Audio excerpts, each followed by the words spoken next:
مين اللي موجود معانا النهارده بكل قوه. شايفين بدايه من اللواء عادل النطاط مدير الامن، ومعانا ايضا اللواء جمال مبارك نائب مدير الامن، ايضا العميد شعبان مبروك مفتش فريق الحمول والمشرف على الخدمات، ايضا معانا المقدم احمد رجب وكيل فرق البحث هنا، والعقيد هشام صادق مأمور بيله، والرائد احمد سمير رئيس مباحث الاسم، ومعانا ايضا الرائد محمد عبد الفتاح رئيس اسم بيله.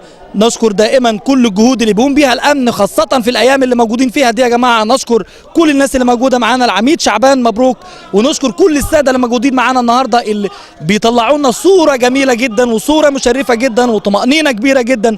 اللواء عادل النطاط وايضا اللواء جمال مبارك وايضا المشرف المهم، وكره نرجع لاحداث اللقاء من جديد، ومرارا وتكرارا سنتحدث عن دور الامن اللي من خلاله بيقوم عليه كل شيء، اذا كانت رياضه اذا كان اقتصاد اذا كان كل شيء هنا يقوم دائما على الامن. على طول كوره ناحيه اليمين تلعب من جديد، خلينا نرجع